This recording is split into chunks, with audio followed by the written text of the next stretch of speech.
Hola chicos y chicas, estamos acá para revisar la guía número 4 de segundo nivel medio. Seguimos con la unidad 1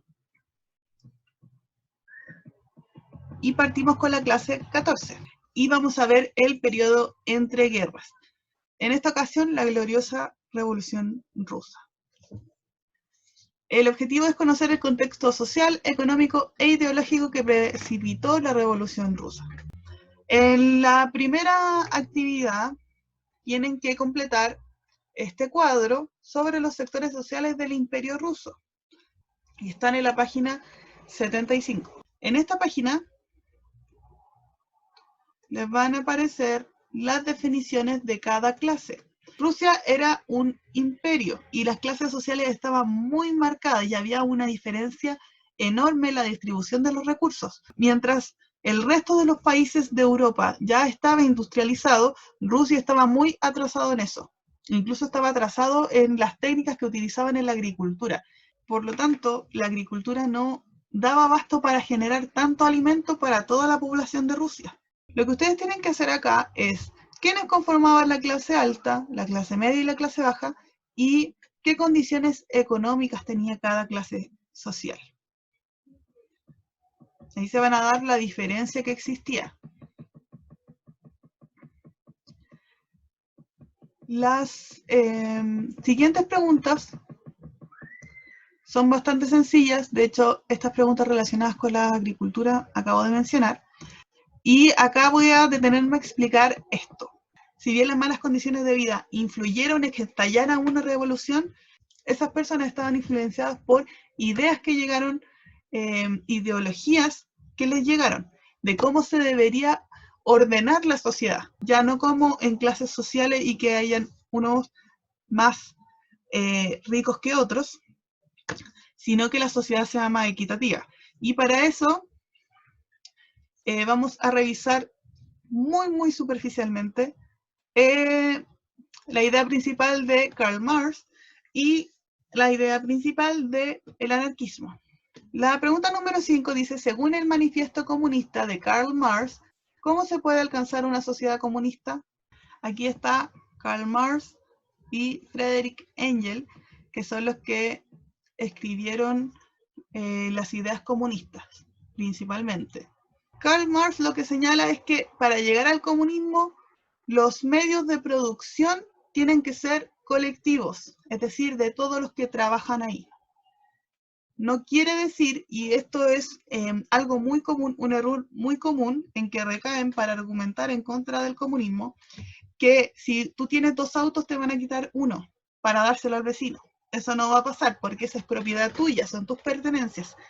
Cuando habla de eliminar la propiedad privada, Karl Marx se refiere a eliminar la propiedad sobre los medios de producción.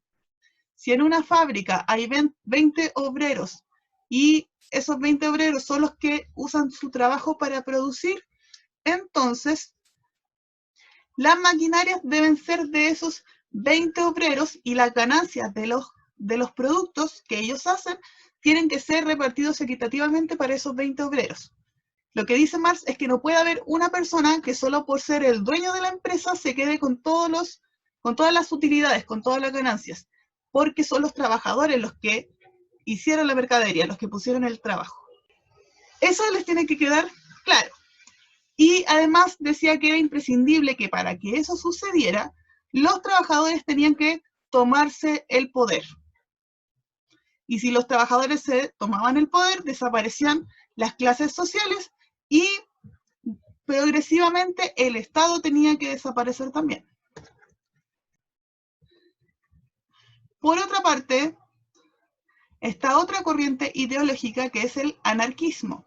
Los anarquistas lo que quieren es que la sociedad se regule por sí misma, que no existan jefes y que el Estado se elimine rápidamente. Hay que hacer una supresión y una eliminación inmediata del Estado. Había dentro de los revolucionarios 2 corrientes, los mencheviques y los bolcheviques. Los mencheviques querían hacer reformas o cambios más graduales y los bolcheviques querían hacer cambios rápidos y querían que el proletario asumiera el poder. el poder político. El proletario, ¿quién es? La clase trabajadora. ¿Cómo lo iban a hacer? A través de los soviets. Los soviets eran consejos o asambleas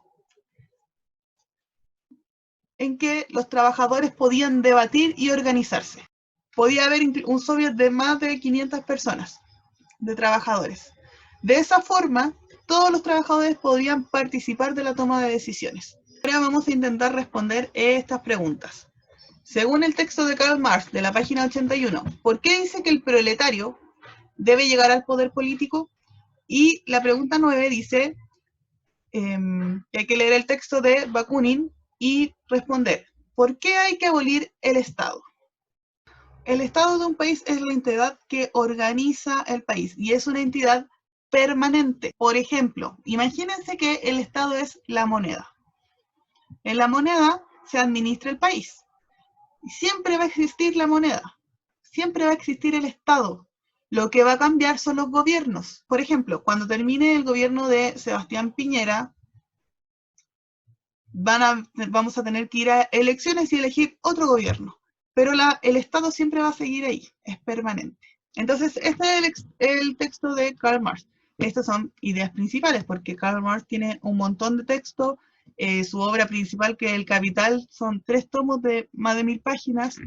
Entonces está súper resumido lo que está acá. Entonces, ¿qué es lo que dice Marx?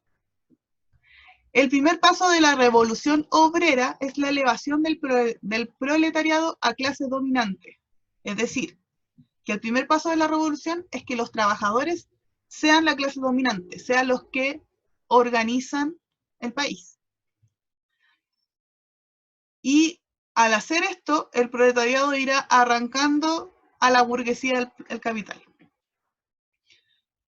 Lo que quiere decir esto es que va a quitarle a los ricos, a los burgueses, y el Estado va a organizar las riquezas. La distribución de la riqueza va a ser equitativa. No va a haber un grupo de personas que tenga más riqueza que otras, porque es el fin del comunismo y de lo que decía Karl Marx era que no existieran clases sociales.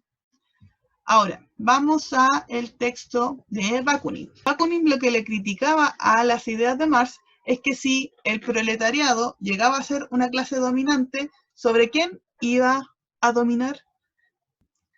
Él decía que un grupo del proletariado iba a dominar sobre una masa mayor de proletariado y iban a caer en el mismo juego que había venido haciendo hasta ese momento la sociedad, ya de una clase que dominara a otra. Entonces, él decía que los campesinos iban a ser el nuevo grupo sometido si es que se llevaban a cabo las ideas de los marxistas. Y que el Estado debía desaparecer. ¿Por qué? Porque el Estado para los anarquistas es una institución de dominación y explotación y que genera la esclavitud y la miseria. Entonces, si se elimina el Estado, las personas pueden autorregularse y autogestionarse. Y que si nosotros trabajamos en sociedad, incluso sin líderes, podríamos funcionar bien. Esa es la idea principal de los anarquistas. Quiere decir que ellos, que su fin sea el caos. De hecho, su fin, al igual que el de los marxistas y de los comunistas, es que se eliminen las clases sociales y que haya una sociedad más justa. Pero la forma es diferente, porque los comunistas quieren que el proletariado se tome el poder y desde ahí socializar los medios de producción, y los anarquistas quieren que el Estado se elimine de inmediato y que no haya ningún líder ni ninguna clase dominante. Por lo tanto, estas 2 preguntas creo que son las que les puede costar un poco más, pero ojalá que esta explicación les haya podido aclarar un poco el panorama. Pasemos ahora a la clase 15, que tiene que ver con el desarrollo de la Revolución Rusa. Todo lo que vimos en la clase anterior tenía que ver con cuáles eran las condiciones de Rusia y cuáles fueron las ideas que llegaron a Rusia para que la gente dijera sí, hay que hacer una revolución. Entonces, el objetivo de esta clase es reconocer los factores de desarrollo y consecuencias de la Revolución Rusa. Para responder estas preguntas tienen que ir de la 84 a la 88. Y las preguntas son bastante concretas. No creo que tengan mayor dificultad para responder estas preguntas. Esta revolución comienza en febrero de 1917. Recuerden que la Primera Guerra Mundial fue entre 1914 y 1918. Rusia estaba en la guerra, participando en la guerra, pero estaba perdiendo muchas batallas y se estaba muriendo la población de hambre, y los soldados también se estaban muriendo de hambre. La guerra no los estaba beneficiando en absoluto. Entonces, luego de la primera revolución, que es la revolución de febrero, el zar Nicolás II tiene que abdicar y se forma un gobierno provisorio. Pero este gobierno provisorio no saca a Rusia de la guerra, y eso hace que la gente se enoje y se produzcan nuevas manifestaciones y se haga una segunda revolución en octubre de ese mismo año, es decir, de 1917.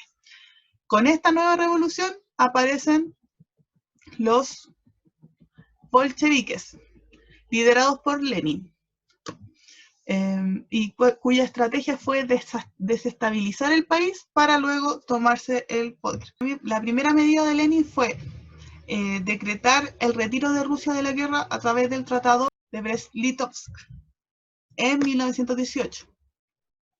Y después comenzó a construir un Estado socialista o comunista. Y siguiendo las ideas de Karl Marx, empezó a expropiar a los grandes latifundios y a los burgueses para que estuvieran subordinados a la decisión de los soviets, es decir, de estas organizaciones de obreros.